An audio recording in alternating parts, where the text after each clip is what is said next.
Hello friends, welcome to straight और simple. Straight और simple इसलिए ताकि कोई भी टॉपिक मैं आपको बहुत ही स्ट्रेट और सिंपल तरीके से बता सकूं। तो आज जिस टॉपिक पे हम लोग बात करेंगे वो है यूपी में पॉपुलेशन कंट्रोल बिल। ये जो पॉपुलेशन कंट्रोल बिल है ये दो राज्यों में आने वाला है, एक असम, दूसरा उत्तर प्रदेश। और इसी पे बहुत ही ज़्यादा डिस्कशन हो रहा है कि सही है, गलत है, क्या है। तो हम भी इसी पे डिस्कस करेंगे कि क्या लगता है ये सही है या एक्चुअली गवर्नमेंट क्या अचीव करना चाहती है, व्हाट आर द बेनिफिट्स और उसके कॉन्सिक्वेंसेस क्या हो सकते हैं। तो चलिए स्टार्ट करते हैं इससे कि यूपी गवर्नमेंट अचीव क्या करना चाहती है। देखिए, जो भारत का ग्रोथ रेट है, यानी कि एक जो कपल होता है उनके कितने बच्चे होते हैं औसत इंडिया में, दैट इज़ 2.4 अप्रॉक्स। अभी यूपी जो कि इंडिया का सबसे बड़ा राज्य है पॉपुलेशन वाइज, उसका ग्रोथ रेट है 3.4, जो कि आप इंडिया के ग्रोथ रेट से कंपेयर कर सकते हैं, काफ़ी ज़्यादा है।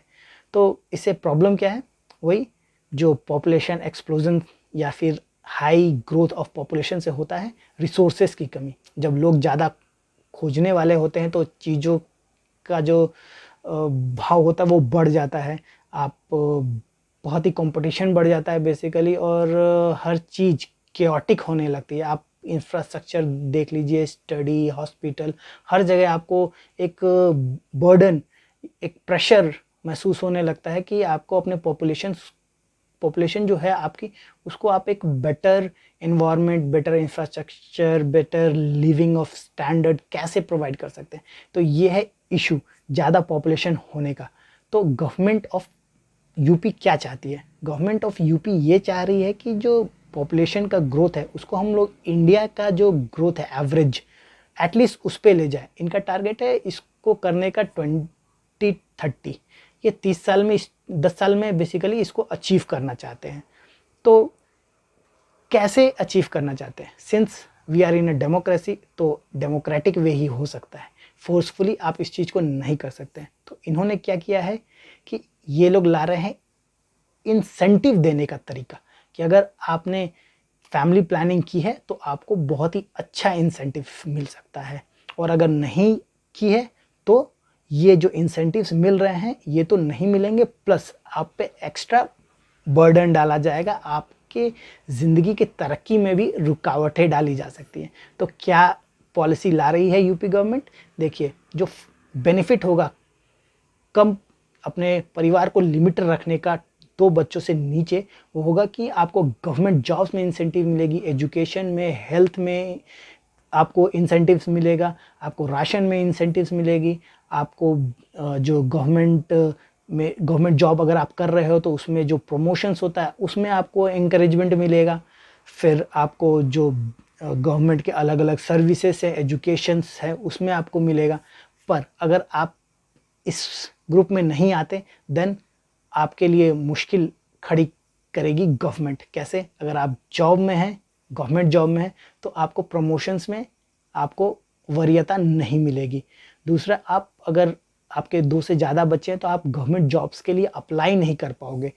तीसरा होगा कि जो मेडिसिन, हेल्थ, एजुकेशन या लोन्स, टैक्सेस जो रिबेट मिल रहेगा 2 से कम बच्चों वालों को, वो आपको नहीं मिलेगा। तो जाहिर है इसको देख करके लोग चाहेंगे कि हम भी ये गवर्नमेंट्स का जो स्कीम्स है उनका फ़ायदा उठाए, और इसके लिए पॉपुलेशन कंट्रोल में जो यूपी गवर्नमेंट है उसका साथ दे। तो इस टाइप से यूपी गवर्नमेंट सोच रही है कि लोगों को थोड़ा इंसेंटिवाइज करके एक चैनलाइज करे कि वो लोग पॉपुलेशन कंट्रोल में अपना योगदान दें। अभी जो पॉपुलेशन कंट्रोल होगा तो इससे क्या यूपी को सीरियसली कोई फ़ायदा होगा? Let's take example world wide. जैसे अभी एग्जांपल लेते हैं चाइना का। चाइना में ये फोर्सफुल था, ठीक है, जो कि डिफरेंट है, बट स्टिल हम लोग कंपैरिजन कर सकते हैं। देखिए, वहाँ भी क्या हुआ चाइना में, जब ये जो पॉलिसी आई, वन चाइल्ड पॉलिसी 1980 में, तो लोगों ने क्या किया कि बॉय चाइल्ड को प्रेफरेंस देने लगे। इंडिया में तो ये सिचुएशन होता ही है कि बॉयज़ चाइल्ड को प्रेफरेंस देते हैं हर जगह। तो ये ट्रेंड इंडिया में, अगर यूपी में अगर ये आता है तो ये ट्रेंड और ज़्यादा हो जाएगा जो कि एक समाज को एक गलत डायरेक्शन में ले जाएगा। अभी इसका दूसरा बैड इफेक्ट क्या हो सकता है, अगर ये ज़्यादा दिन ऐसा चला और लोग एक माइंडसेट में आ गए कि नहीं, कम चाइल्ड से ही आदमी का परिवार खुश रहता है या अच्छा रहता है, तो होगा ये कि एक एज डिफरेंस आ जाएगा, जो कि लोग बूढ़े हो जाएंगे और जो बच्चे होंगे वो कम होंगे, यानी कि डिपेंडेंट जो होंगे वो ज़्यादा हो जाएंगे और जो कमाने वाले होंगे वो कम हो जाएंगे, जो कि सोसाइटी के लिए बिल्कुल भी अच्छा नहीं होता।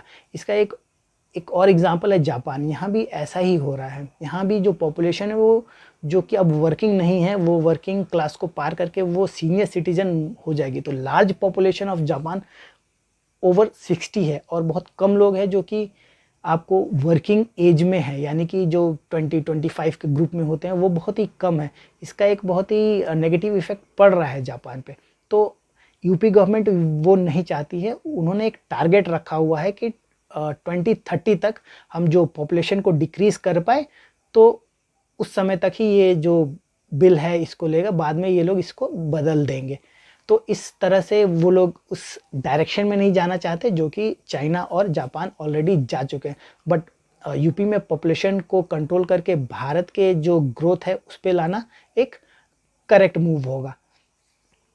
तो आप मुझे बताइए कि आप क्या सोचते हैं इसके बारे में, कि जो यूपी में जो बिल आ रहा है ये करेक्ट है या नहीं।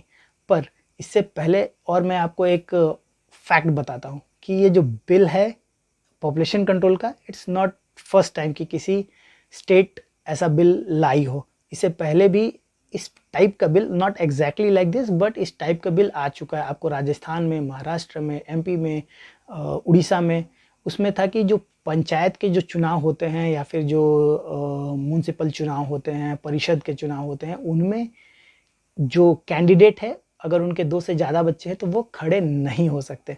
तो इसी का एक ये एक्सटेंडेड रूप है जो कि आपको यूपी के बिल में आएगा।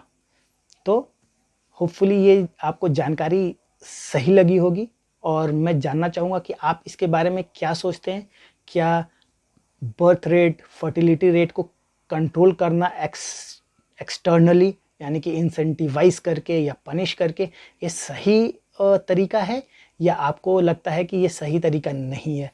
अगर मुझसे पर्सनली पूछा जाए तो मुझे ये तरीका सही नहीं लगता है। क्योंकि मैं जो एनालिटिकली देख रहा हूँ वो ये है कि जो बर्थ रेट है वो लगातार नीचे आ रहा है। क्यों आ रहा है नीचे? ऑब्वियसली एजुकेशन के कारण। एजुकेशन अगर अच्छा होता है तो आपको ये सब करने की ज़रूरत नहीं पड़ती। एजुकेशन अगर बढ़िया हो तो लाइफ में एक ठहराव आता है। आप सोचते हैं कि अगर मैं अपने लाइफ में कुछ अच्छा कर रहा हूँ तो क्यों कर रहा हूँ। अगर मेरे जो बच्चे होंगे वो अपने लाइफ में अगर उनको अच्छा करना है तो उन्हें कैसे मौका मिलेगा। अगर पॉपुलेशन ज़्यादा हुआ तो क्या सबको समान मौका मिल पाएगा या नहीं। तो ये सोच करके जब एजुकेटेड लोग इस चीज़ों को देखते हैं और एनालाइज करते हैं तो उन्हें समझ में आता है कि क्या सही है और क्या गलत है, और अपने हित के बारे में और अपने आने वाले भविष्य और उनके फ्यूचर जनरेशन के बारे में एक सही निर्णय ले पाते हैं। इसी से जो पॉपुलेशन में जो कंट्रोल आता है वो इसी के वजह से आता है। तो बिल लाने से बेटर मेरे हिसाब से एजुकेशन पे ध्यान दे, प्राइमरी एजुकेशन पे ध्यान दे और लोगों को फैसिलिटेट करे कि एजुकेशन का स्तर बढ़िया हो और लोग पढ़े लिखे हों। जब पढ़े लिखे होंगे तो लोग अपने आप सही और गलत का फैसला कर सकेंगे। तभी किसी को इंसेंटिव दे करके ऐसे पॉपुलेशन कंट्रोल के अपने एक मुहिम में, जो कि एक गुड एफर्ट है, जिसको मैं अभी भी ये समझता हूँ कि इट्स अ गुड एफर्ट, इसकी ज़रूरत ही नहीं पड़ती। आप क्या सोचते हैं इसके बारे में? प्लीज़ मुझे बताइए, मैं आपके विचार को जानना चाहूँगा। Thank you for now and thank you for watching Straight or Simple. Thank you.